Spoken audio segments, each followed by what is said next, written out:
First of all, I would like to thank the organizers for inviting me to this very nice conference, and also you, the audience, for attending this presentation.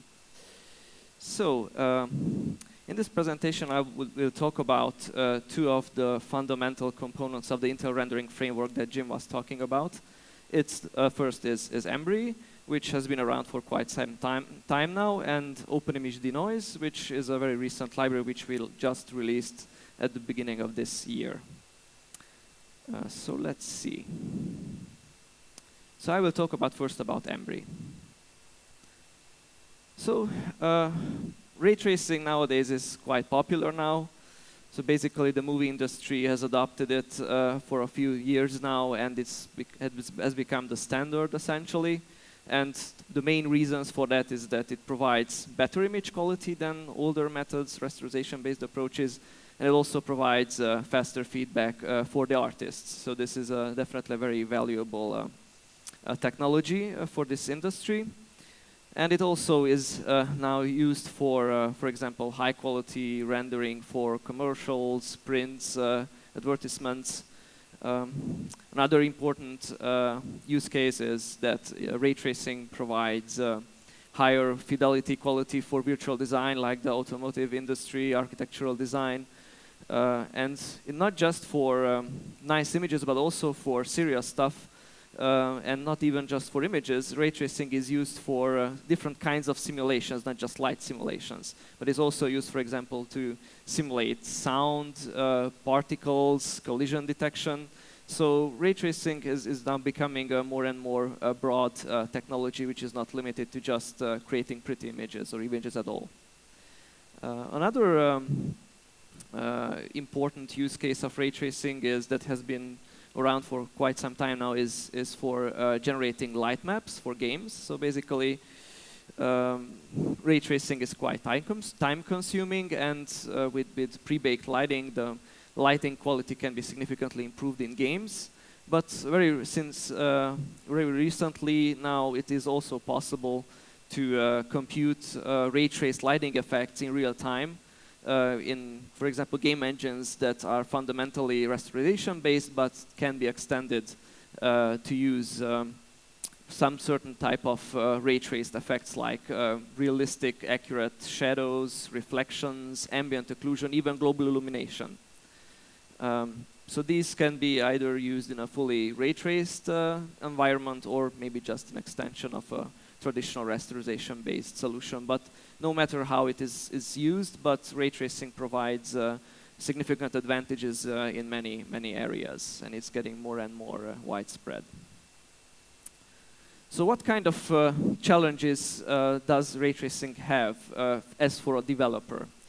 So there are many different aspects that make ray tracing very complex. So as Steve said in his presentation, that it's possible to fit a ray tracer on a business card, but that doesn't mean that such a simple ray tracer will be actually useful in practice and very efficient. So in order to actually create an efficient ray tracing system, first of all, we need to create a multi-threaded ray tracer, which is easy for rendering because tracing rays can be done independently from each other, but it's a lot more challenging to do the parallelization for the hierarchy construction like BVHs. That's a lot more trickier. Another important thing to achieve high performance is we need to vectorize the ray tracing process somehow. So no matter what kind of processors we use, whether it's a CPU or GPU, vectorization is essentially the key to achieve optimal performance on these highly parallel architectures. So this means that we need to use the SIMD units efficiently, but this is quite difficult considering that there are so many instruction sets now available. Vector instruction sets, for example, the CPU we have SSE, AVX1, AVX2, AVX512, and various subsets of these instruction sets. So it's not easy at all to actually optimize a ray tracer for all these kinds of instruction sets. Another thing is that if a user wants to target CPUs, different kinds of CPUs need to be targeted, of course, not just the latest ones or the old ones. And this is quite challenging because often as CPUs develop and more advanced algorithms and instruction sets are introduced, different data structures are efficient on these different architectures. So basically, if some certain algorithm or data layout works really well on one particular architecture, it doesn't work that well on another one. So basically, this means that if someone wants to create a highly efficient ray tracer, then they need to implement not just one, but a set of data structures, algorithms, optimizations that efficiently utilize the different architectures that are available. And this is highly challenging. And because of these things, we can realize that to achieve our goal, one needs to have quite deep knowledge in these low-level optimizations and also in the ray tracing algorithms themselves, since there are so many different data structures and algorithms to choose from. And this is a lot of time, a lot of effort, and a lot of money. And there are also different possible usage scenarios, like, for example, in some cases, speed is the most important thing, like in real-time applications, games. But for other types of applications, like large model visualizations, memory consumption is a very big concern, and we want to make sure that we use as little memory as possible, because if we just exceed the available memory, we don't have anything to run, right? So this is another difficulty. And because of these challenges, we have created the Embree ray tracing kernel library, which primarily targets professional rendering applications, but of course it's not limited to that. And this library essentially provides highly optimized, fine-tuned, and scalable ray tracing kernels, which make the developers of ray tracing-based renderers their life a lot easier. Because it contains so many optimizations, many users reported speed-ups between 1.5 to 6x, which is a quite significant improvement, and they actually don't need to then know about these algorithms and implement them. They just only need to use the library, and they get all these benefits essentially for free. So Embree was designed to provide very rich functionality, and it was also designed to be highly flexible, because there are so many different use cases, different renderers to be implemented in. And also another important consideration was that we wanted to support always the latest CPUs and instruction sets. So if, for example, a new CPU is released, we make sure that at that time, Embree will already support that instruction set, and it will take advantage of those. For example, this is how AVX512 support was introduced. So as soon as AVX512 capable processors were available, Embree was already supporting it and improving performance thanks to this. Since we want to reach a wide audience, Embree supports many operating systems, the most popular platforms. So we support Windows, both 64-bit and 32-bit. We support Mac OS and Linux as well, of course. Another important thing with any kind of library is that it needs to be easily usable. So we designed the API to be very easily integratable to applications. So we want to make the developers' lives, again, very easy. Obviously, using such a low-level library is not that easy by definition, because it's at the bottom of the rendering stack. But still, we try to make this as smooth as possible for our users. And one very important feature of this library, as with all the other inter-rendering framework libraries, is that Embree is free and open source under the Apache 2 license, and the entire source code is available at embree.github.com. So this way, essentially, if someone wants to change some things, add their own optimizations, customize it, it is possible, it's out there, and it has a very permissive license. So let's see what kind of geometry types does Embree support. So one important thing to say about Embree in general is that since this is a kernel library, a fundamental low-level library, it doesn't deal with shading at all. It just basically does ray intersections, but it does it quite well, I would say. But to do that, of course, it needs to support a wide range of geometry types. So obviously, triangle meshes need to be supported by default, but it also supports all other kinds of meshes. For example, it supports quad meshes, which has quite some important benefits. For example, it saves a lot of memory, and it's we recommend to use quad meshes whenever it's possible. Quite recent addition to Embree is grid meshes. So I talk about that soon, but essentially it enables to represent highly tessellated meshes with very low memory usage. It supports subdivision meshes, which is very popular with production renderers, of course.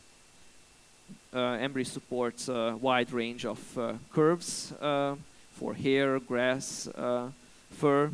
It supports, for example, flat curves, round curves, normal-oriented curves, all the standard curve types that are typically supported in the major renderers. And a very recent, the latest addition to the Embree geometry types is point primitives. Of course, we also support instancing, and if, for example, your favorite geometry type is not on this list, you can always implement your own custom geometry type by using the user-defined geometry feature of Embree. So this means that Embree is not limited to these primitive types. Of course, these are highly optimized, vectorized for different architectures, but it's also possible to do your own thing. You're not limited to these primitive types. And I would also like to mention that on this image we are seeing a screenshot from Trolls, which was rendered with DreamWorks' Moonray renderer, which is based on Embree and uses some of these advanced geometry types that Embree supports. Okay, so let's see the fundamental features of Embree. So as I've mentioned, the main purpose of Embree is to essentially very quickly find either the closest hit of a ray with the geometry or find any hit, which could be used, for example, for shadows. So basically there are two families of function calls that are the most fundamental function calls in the Embree API. It's called RTC intersect, and it's also RTC occluded. I will talk about these soon in more detail. Now the question is that, as I said, it's a family of functions, so it's not that simple, just call this function, but it's actually a collection of various intersection functions, and there are many ways to do this. So first of all, Embree supports, of course, single rays, which is the most straightforward approach, which is also pretty efficient. So for example, even though you trace single rays, individual rays, Embree can still use SIMD optimizations behind the scenes, so it's not like a fully scalar code and you lose a lot of performance that way. If the application demands single ray tracing, it will also take advantage of the SIMD units and it won't be slow.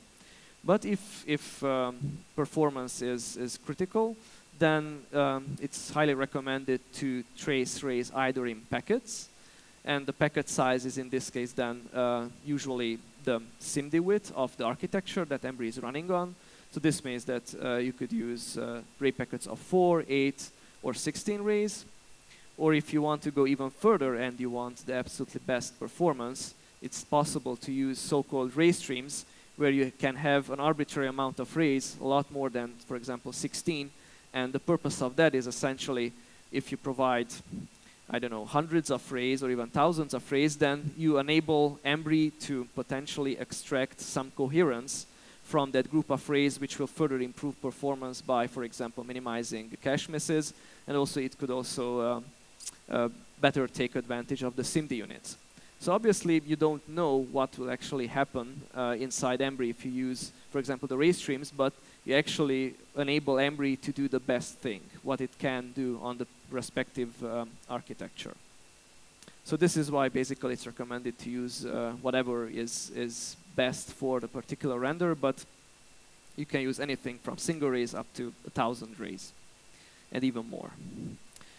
Another very main feature of Embree is that it provides very high quality acceleration structures, specifically BVHs. So Embree uses BVHs, but not just one kind of BVH, but there are multiple variants of BVHs with different branching factors, with optimized for different architectures. It's not obvious, for example, what kind of BVH we should use on various architectures, like maybe on SSC we want to stick to quad BVHs, where we have only 4 children, 4 nodes per children, or if we have an AVX capable CPU, we might want to use wider trees. So it's not the user who picks this, Embree tries to pick the best one, and this could lead to performance improvement. But also it's possible to choose the particular BVH manually. But building such BVHs is quite hard, especially since it's usually not just for simple geometry intersection, because there are subdivs, curves, and also motion blur. And for motion blur, we want to use different kinds of BVHs. For here again, we want to use somewhat different BVHs. So there's a lot of complexity hidden from the user, which Embree takes care of. So and as I mentioned now, motion blur, one important feature of the motion blur support in Embree is that it is capable to do multi-segment motion blur. So what does this mean? So in the most easiest case, you would just provide 2 time steps for each geometry in the scene, and that way you could define a linear motion between those 2 time steps. And this is relatively easy to implement because the BVH is not that complicated in that case, but in movies and other high-quality rendering scenarios, that's not enough. You usually want to provide and express more complex motion, like curved motion, and this creates quite a challenge for creating an efficient acceleration structure for that. But Embree takes care of this transparently, and this is also one of the features that I will soon talk about. So basically, these are the main functionalities of Embree that deal with ray intersection, but ray tracing is not just about ray intersection, of course. In many cases, usually shading is something like around 50% of the execution time, so shading is also quite critical. It's not sufficient to just optimize ray intersection, you also want to have quite efficient shading as well. If you neglect one, then you won't really get a huge speed up from the other. And this is why Embree has native support for the Intel ISPC compiler, the SPMD program compiler, which is a very easy way to write SIMD capable code for CPUs. And this is one way to write, for example, efficient vectorized SIMD shaders. Of course, you don't have to use it if you use Embree, but this is one obvious option if you want to quickly do some efficient shading. And this is not just for experiments. This is actually used, for example, in the Moonray production renderer by DreamWorks. So this is a quite powerful language, and Embree has API for it. And finally, as the features, parallelization, as I mentioned, is quite important. And because of this, Embree supports natively the Intel threading building blocks library, which is quite popular, at least for renderers. Again, you don't have to use TBB. Embree is capable of supporting other tasking systems, or you could just implement support for your own. But by default, it uses TBB, and this is where it probably achieves the highest performance. It's not used for rendering because that's what the render needs to take care of. But for acceleration structure building, TBB is used transparently, and the user doesn't have to care how that is parallelized. That is the really difficult part when you parallelize a ray tracing system. So let's see a rough overview of the whole Embree system, because it's quite complex. So at the very top, we have the Embree API, and which has 2 versions. It has the C99 API, and it also has an ISPC API.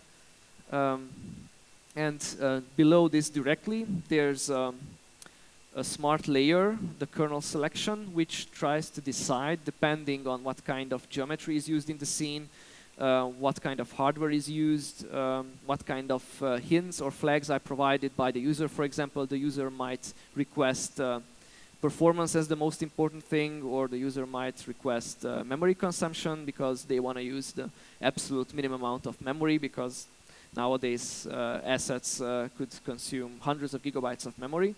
And even in that case, even though we have a huge memory sticks, we still need to be careful of the memory usage. So basically, in this stage, Embree will take into consideration all these things, the requests and the aspects parameters of the scene, and then based on this it will decide to use one of the components below. And there are multiple different components that are used in the whole system. So first of all, there are various kinds of acceleration structures. We have BVH4, BVH8. We have triangles which are packed into groups of 4. We also have the same for quads. So essentially, there could be many, many combinations of acceleration structures and primitives. And normally, a user who doesn't use an library like Embree needs to take care of all these combinations, because you don't just really want to use always virtual functions or things like that. Probably that's the obvious way to do it, but it's far from the most efficient one. So usually you want to have a really highly optimized combination of these things. And this is actually pretty hard to do. This made many things quite difficult inside Embree, but this is again something that the user doesn't see, and all these difficulties are taken care of. Then there are the builders. So when the acceleration structure was selected by Embree, then there are many different builders that Embree can choose from. So for example, if we want high quality BVHs, then Embree will choose an SAH based builder, chooses the surface area heuristic. But a different builder is used if there's motion blur in the scene. And of course, there could be objects which do have motion blur, other objects which don't. So in a single scene, Embree might use a combination of these builders. Then there's also the spatial split builder if you want the absolute highest BVH quality and you don't care about initialization speed. There's a Morton code-based builder for the absolute highest performance. Embree is capable of quite efficient interactive and even real-time ray tracing, and there we just can't afford to use these very high-quality builders, but we can use Morton code-based builders, which are a lot faster. And of course, if we are dealing with animations, dynamic scenes, refitting is the standard way to deal with fast BVH updates, and Embree also supports this natively and does it behind the scenes. So as we have the acceleration structure built, traversal is the next thing. Depending on the type of the ray that the user provides, Embree will pick the traversal kernels that work best. So it could be single rays. But for packets, for example, we could use the traditional packet traversal kernels, but we could also use hybrid kernels, which use a combination of single rays and packets. So it's quite tricky. And we also have ray stream kernels as well. And basically, when we pick the traversal algorithm for the acceleration structure, Embree picks the right intersection algorithms. And not only we have these various different types of primitive types, there are many different ways to intersect these primitives, because again, we might care about performance, but we might also more care about quality. And by quality, I mean robustness. So in some cases, we just can't afford to have holes when we trace an object. We really want to make those objects watertight. And in that case, we need to request from Embree a higher quality intersection algorithm, which is more costly, but it also is much higher quality and more reliable. And depending on these, for example, we have the Muller-Trombor classical algorithm for fast intersection, but if we use robust intersection, then we pick a Plücker coordinate-based intersection kernel. And of course, these are for the triangles and quads, but for other types of primitives, for curves, round curves, flat curves, oriented curves, we have different algorithms. For grids, again, something different. And finally, for points, we have a completely different set of code for that. And there's a completely separate subdivision engine, which supports a variety of common patches, like it supports B-spline patches, Gregory patches. It has a complete tessellation cache implemented where memory is limited. And it also supports displacement mapping, which is natively exposed through the API. And below all these systems, we can find a common vector and SIMD library, which is quite generic. So if anyone wants to use this for their own project outside of Embree, they could just copy and paste that code.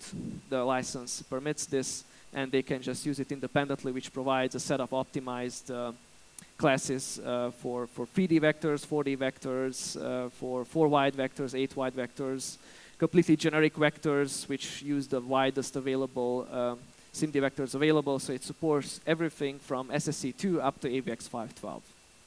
So this is a quite modular system, which either could be used out of the box as it is, or it could be also extended, or you could even just rip it apart and take whatever you want. It's possible. So let's look at the API itself a little bit, since this is a coding session, so let's see some code. But before that, just let's see a general overview of the API itself. So currently, Embree is at version 3 of the API, which was significantly improved compared to the previous generation. But this has been around for, I don't know, at least now almost 2 years now. I don't remember, actually. But this is now quite a polished version of the API, and it made the developers' lives easier, I think. So as I said, there are 2 versions of the API. There's a C99, and there's an ISPC version of the API. It's object-oriented, but you don't need to use C++, since this is a C99 ISPC API, so there are no classes, actual classes in the API itself, but it was designed with an object-oriented philosophy. Also, the objects are reference counted, so it's very easy to essentially keep track of memory to avoid memory leaks. It's very easy to manage memory this way. It has a concept called the device. So basically, the device is the lowest level, or I would say maybe the highest level object where every other object is created from. So the device could be, for example, a CPU device. You could have even multiple CPU devices, and all those objects below are managed by one particular device. The API itself is very compact and easy to use because we want to make sure that it's as easy to integrate into applications as possible, not just into new projects, but also into existing ones. So we have tried to take into account different particular features of existing rendering systems. It hides all these ugly implementation details that I mentioned, so you don't need to worry about all these, just only if you want to, or you're curious. So all the acceleration structure selection is automatic. And of course, if you want to know more about the specifics of the API, you can always just look it up on the GitHub page. There's a very highly detailed description of the API itself with examples. But let's see just a few examples how difficult or easy it is to trace rays with Embree. And it's actually, I don't think, not that difficult. So basically, as I mentioned, the device is the main object you create. First, you include the Embree headers. And as soon as you create your device, which is just RTC new device, you can create all the other objects. And the main object which holds all the geometry in the scene that you can intersect is the scene. So the scene is basically a collection of geometries. So you first create your scene, RTC new scene, you provide the device. Then you can attach a series of geometries. I will talk about that in the next slide. But essentially in this stage you connect everything to the scene that you have. And after that, to actually make these changes visible to Embree, you need to commit your changes. So this is essentially the generic design of Embree, that you create an object, you change things, set parameters, and when you're done, you commit it. Probably some kind of acceleration structure building happens at that point, or any other processing. So this could be costly. And when this is done, you can start tracing your rays. We'll see that too very soon. And after you've finished rendering, you've traced all your rays. All you need to do is just release the objects. And since this is using reference counting, you don't just delete an object, you just call release, release scene, release device, and that will just essentially take care of freeing up memory without causing issues. So if there are multiple references to a scene, and if you release it, it won't be destroyed too early. So this is how the scene creation works. Let's see how we can actually attach geometries to the scene itself. So in this case, we'll have a look at the easiest and most popular case when we have triangle meshes. Obviously, triangle meshes and any kind of geometry could be stored in very different memory layouts. So we begin by specifying our own layout. We have a vertex layout, we have a triangle layout, and even though Embree has certain requirements for these layouts, but it is possible to have some certain flexibility of storing this data.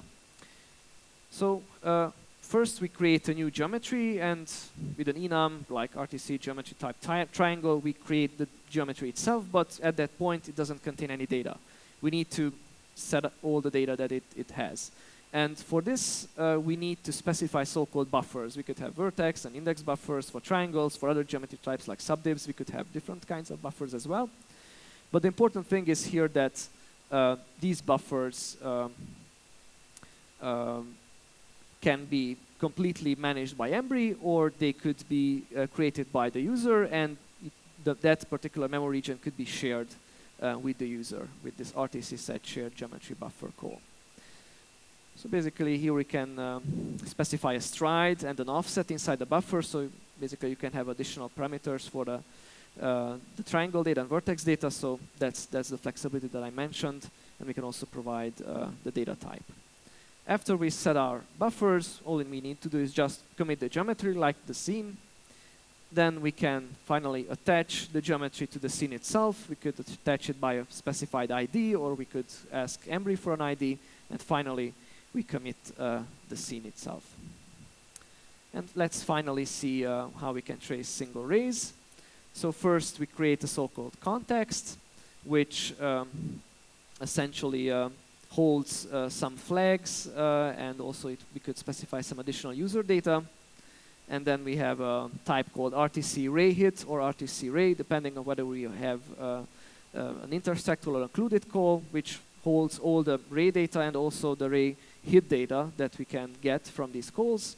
We set all these parameters: origin, direction, the near, far distance, the time, IDs, and finally we call RTC intersect 1, after which we can check whether we hit anything, and if we did, we could just look at the hit field of the ray hit structure, and we can grab the UVs, the hit distances, things like that.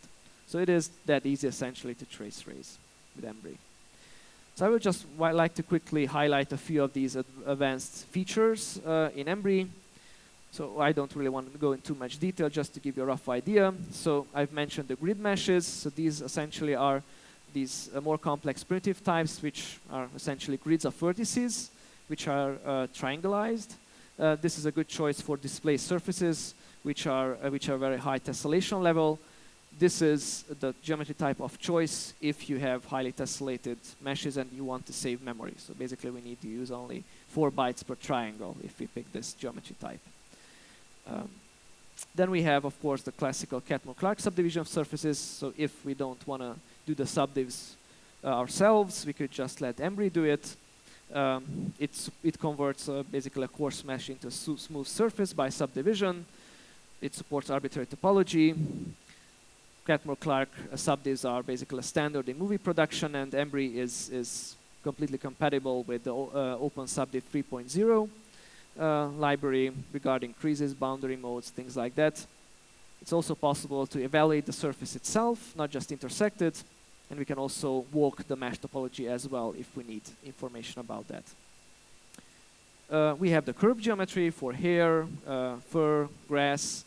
So we support various curve bases, like we have a linear basis for distant curves. It's not high quality, but it's fast.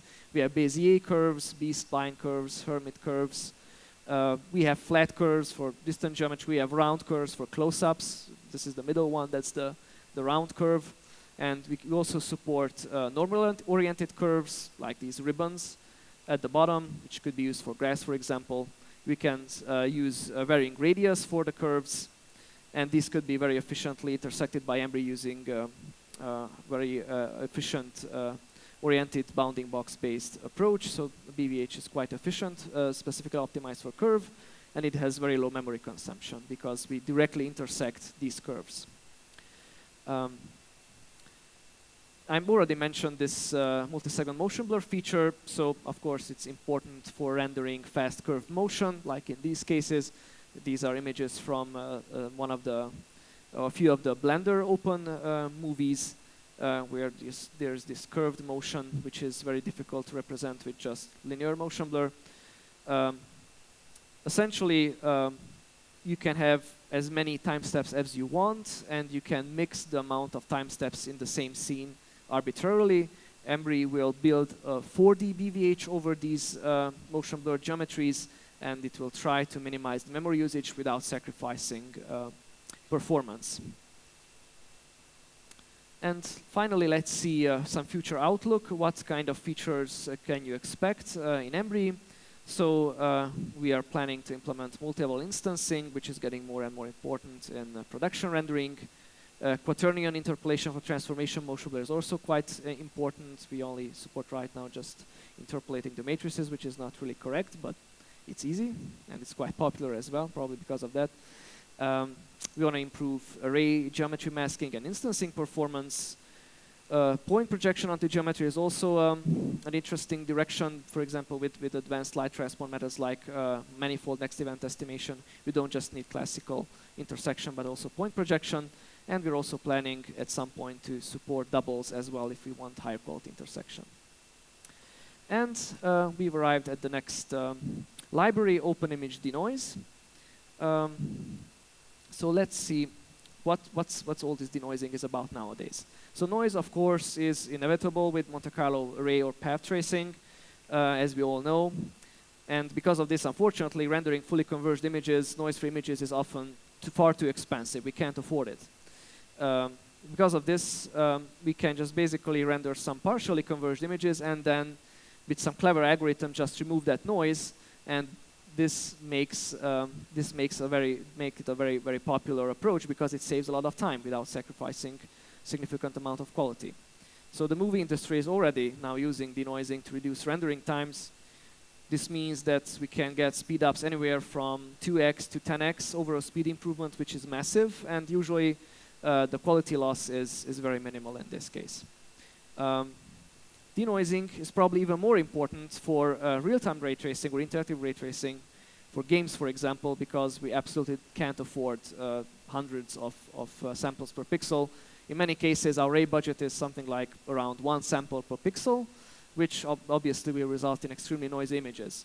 So denoising is quite critical to achieve interactive and real-time ray tracing, and using one specific denoising algorithm, we can achieve high quality but still real-time lining effects like shadows, reflections, ambient occlusion, and global illumination.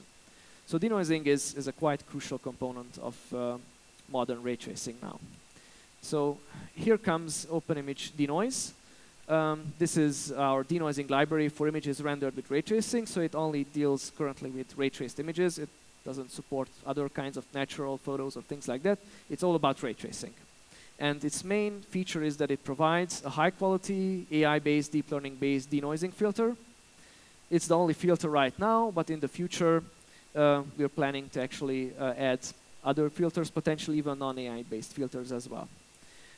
This AI-based filter was designed to be suitable for both interactive previews and also final frame rendering. So, of course, depending on the hardware used, it either can run in seconds or it can run in maybe hundreds of milliseconds, depending on the resolution of the hardware used. So it's definitely possible to use it for final frames, but also for interactive rendering.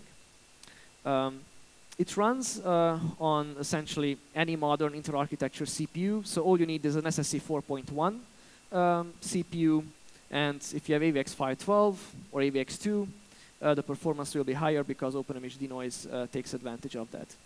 Similar to Embree, we support Windows, macOS, and Linux, and also the API is designed with similar philosophy. We made it clean, minimalistic. It's a C API, but it has a C++ wrapper as well, and also the library was designed to be very easy to integrate. So it's very easy to integrate because it can be integrated in a few hours. So many customers said that it's just really easy. It can be done in an afternoon or even less. And also it has only one library dependency, the TBB library, nothing else. So it's highly compact and it's very easy to add. And of course, like Embree, it's open source with Apache 2 and available on GitHub. So let's see the features that OpenImage Denoise supports. So it supports multiple input buffers, like, of course, color buffer. So you could just denoise an image if you only have the color. But you probably don't want to do that ideally because it's quite hard to extract some features from a highly noisy image. So it's often, or almost always, recommended to provide some auxiliary or so-called feature buffers or AOVs, like albedo and normal. These are the two that we support right now. And this can significantly improve the denoising quality. You could get very decent results even if you have only a few samples per pixel, even one. So this can be quite critical, especially at low sample counts. So it's basically your decision, but if you want to get started, you could just use the color only. Now, for the color buffers, we support both low dynamic range and high dynamic range images. And for high dynamic range images, we have a rather robust HDR support, which means that OpenImage Denoise handles fireflies quite well without any kind of pre-filtering. So you could just basically provide your firefly written image with all these spots, and it will be taken care of by OpenImage Denoise without you need to do anything. You don't need to remove them before providing to OpenImage Denoise. It also has a hardware agnostic API. This means that essentially it's not tied to CPUs, even though right now it supports only CPUs, but the API is not limited to that kind of hardware. And also it supports querying, denoising, progress, and it's also possible to cancel the denoising process. So obviously it's not really necessary for interactive denoising, but if you have high resolutions or offline denoising, it could be important. So let's see what's the input to the denoiser. So here we have a color buffer, an albedo buffer, and the normal buffer. The albedo and normals are optional. So we provide these three buffers, and OpenImage Denoise will provide the final denoised color buffer. So it's basically that easy. Let's see some examples. So here's the publicly available Moana Island scene from Disney. So this picture was rendered with Osprey, the same thing that Jim showed in the previous presentation. So this image was rendered with only 16 samples per pixel. This is the original one, and this is the denoise one. I'm not sure how easy to see the difference. I'm just flipping between the two, but hopefully it's visible that the noise is essentially gone, but the details are still preserved. Let's see another one. So this is the Amazon Lumberyard Bistro scene. We've already seen this scene today. So this was rendered with 32 samples per pixel. This is the original image. This is the denoised one. Also, for both this image and the previous one, both the albedo and normal buffers were used to maximize quality. So again, noisy, denoised. And let's see one more. So the same scene, but this is the interior of this scene. This is only 16 samples per pixel. And here's the denoised version. And here's the original again. And here's the denoised one.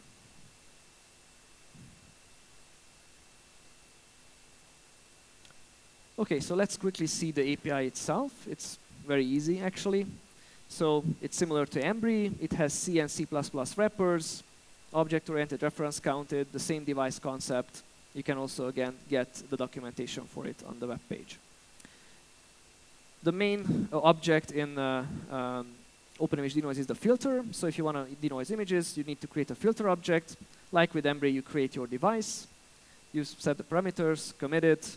Then you create your filter. You specify the filter type. Right now, you have to specify RT as for ray tracing. But there could be other specialized filters later, not just generic ray tracing, but maybe for some specific type of ray traced effect. You need to set the filter parameters. We'll see that in the next slide. Again, as with Embree, we commit the filter. Here, usually some kind of just-in-time code generation will happen to maximize speed for one particular filter setup. And then finally, we execute the filter itself, which will trigger the denoising process. And at the end, we release the object just like with Embree. So it's fairly simple and familiar if you already know Embree. And here's how we set the filter parameters. So you have to set the buffers. Like with Embree, you can use shared buffers or completely OpenImage Denoise managed ones. You set the color buffer, albedo, normal, the output buffer. You specify whether it's an HDR image or not. You can specify offsets, strides. So there are many different layouts possible. It's essentially like with Embree geometry buffers, just for pixels, essentially. So there's no difference really And you need to specify, of course, which buffer you set. And as for future outlooks, we are continuously improving the denoising quality, so you can expect some denoising quality improvements without actually impacting the performance, which means that we don't want to make it necessarily slower. Since it's a deep learning based filter, we could just essentially improve the model itself. Only the weights will change, but the quality will improve and the performance will stay the same. So we are working on this. Another important thing is lower memory consumption. So especially if you have some very high resolution images like 8K, 16K, then you really need to use as little memory as possible, especially if you also do the rendering. So even though you have a lot of memory, you don't really want to waste all that for the denoising itself. We also are considering to support more AOVs, auxiliary feature buffers, for example, depth, which could further improve quality. And finally, temporal coherence. This is a major feature. Right now, OpenImage denoise only can denoise independent frames.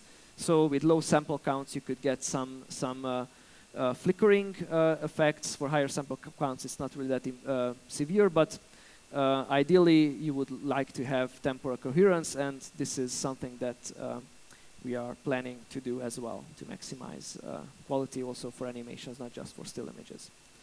So basically, these are these two fundamental ray tracing libraries that we have as part of the inter-rendering framework, and these could be foundations of basically any kind of renderer, ranging from a hobby renderer up to full production renderers. So thank you very much.